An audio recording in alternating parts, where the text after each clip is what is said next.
Koki Kamida, tudo papuri kay John Riel Casimero. Casimero may mensahe. Marlon Tapales, naging viral sa kanyang sinabi na siya lang ang tatalo kay Naoya Inoue. Narito ang buong kwento. Nag-uumapaw ang respeto at paghanga ng former 3 Division World Champion na si Koki Kamida sa Filipino boxing star na si John Riel Cuadualas Casimero matapos itong personal na ibinahagi sa kanyang social media ang isang mensahe na nagpapasalamat at papuri para sa Pinoy fighter. Sa kanyang pahayag, sinabi ni Kamida na ganito, "Saiko Olash, ako na ako ko, di ko mabasa ito dudukwe." Nasasalin ay nangangulugang ang kontratang boksingero ng Saiko Olash. Ang dating 3 Division World Champion na si Casimero ay nagsasagawa ng training camp sa Japan. Bukas loob siyang nakibahagi sa aming promotional activities. Maraming salamat. Ang mensaheng ito ay nabigay ng positibo sa mga boxing fans sa Japan at sa Pilipinas, lalo na napapalapit na ang mainit na sagupaan ni John Riel Casimero at ni Kyonosuke Kamida na nakataktang ganapin sa October 25 sa Kyrgyzstan. Ang mismong papuri mula sa pinakamatandang Kamida brother na nagpapakita na kahit magkaibang bansa, ang respeto sa pagitan ng tunay na mandirigma ay nananatiling buo at totoo. Ayon pa sa mga ulat, si Casimero ay nagsagawa ng matinding training camp sa Japan bilang bahagi ng kanyang paghahanda sa laban niyan kontra kay Kyonosuke Kamida. Hindi lamang siya nag-ensayo roon, kundi aktibong nakilahok din sa mga promotional activities ng Saiko Olash, ang kumpanyang may kaugnayan sa mga Kamida brothers. Sa kabila ng kanyang reputasyon bilang bad boy ng boxing, pinuri ni Koki ang pagiging professional, masigla at marespeto ni Casimero sa lahat ng nakasama niya sa Japan. Sa mga larawan at video na binahagi ng Saiko Olash, makikitang nakangiti si Koki Kamida habang kausap si Casimero. Isang eksenang hindi inaasahan ng marami. Ilang taon na rin laman ng mga boxing forums ang tensyon sa pagitan ng Japanese at Filipino boxing fans, lalong-lalo na noong kasagsagan ng rivalry ni Casimero at ni Naoya Inoue. Subalit sa pagkakataong ito, si Koki na mismo ang nagpapakita ng tunay na sportsmanship at respeto. Maraming mga taga-subaybay ang natuwa sa pinakitang kababaang loob ni Kamida na dati ring kinatatakutan sa loob ng ring. Ang kanyang pahayag ay nagsisilbing patunay na malayo na nga ang narating ni Casimero, hindi lang bilang boksingero, kundi bilang global sports figure na kaya nang magipagtrabaho at makakuha ng respeto mula sa mga dating karibal sa larangan ng boxing. Kung dati kilala si John Riel Casimero bilang isang palabang bad boy, ngayon ay unti-unti siyang nakilala bilang isang matured at disiplinadong boksingero na marunong tumanggap ng kultura ng iba. Ayon naman sa nakasaksi sa Japan sa training camp niya, palaging nakangiti, masipag at maayos makisama si Casimero, mga katangiang lalo pang nagpapalapit sa kanya sa mga Japanese boxing fans. Sa pagkatapos ng kanyang mensahe ay pinasalamatan ni Koki Kamida ang buong Casimero team at sinabing inaabangan niya ang laban sa Kyrgyzstan. "Ganbati kudasai, Casimero-san." Ang sigaw ni Koki na nangangulugang, "Do your best, Mr. Casimero."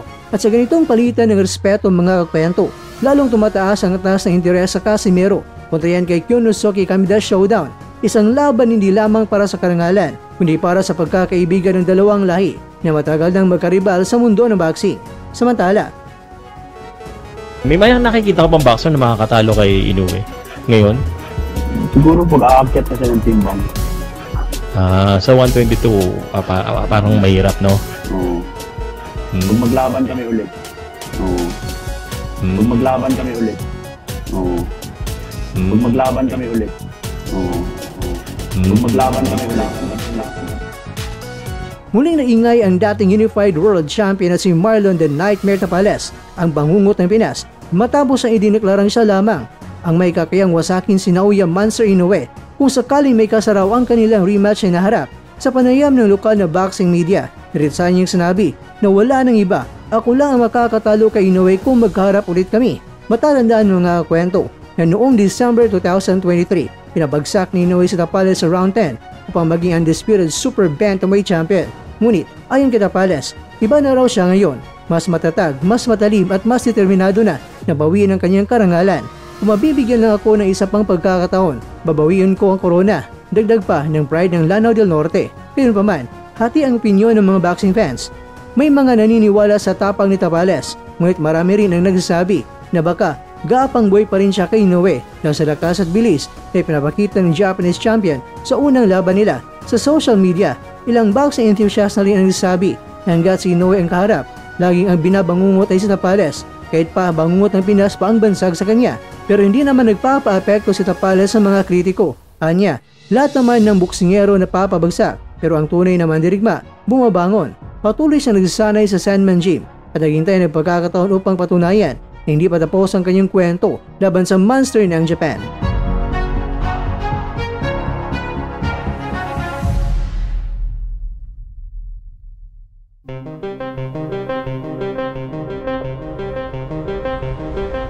Mga kakwento, kung matutupad ang rematch, tiyak na magiging isa sa pinakinabangang laban sa Asia at malalaman ng lahat kung kaya bang panindigan ni Marlon Tapales ang kanyang matapang na pahayag o mananatili siyang gapang boy sa harap ng halimaw na si Naoya Inoue. Marami kayong mga tao ang gustong mapapanood dito o wala na interes. Kakwento, ano sa palagay mo?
At dyan, nagtatapos ang ating kwento.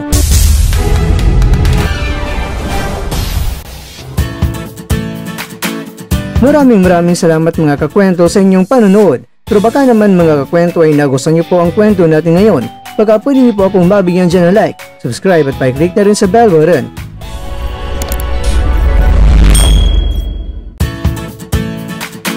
Pero bago tayo tatapos mga kwento, syempre, shoutout po muna tayo dyan sa ating mga kakwento.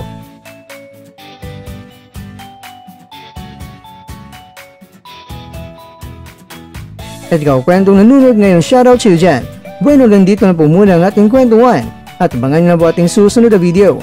At dito lang po yan sa isang channel na kung saan maaring ito'y mga kwentong di pa na kwento sa inyo.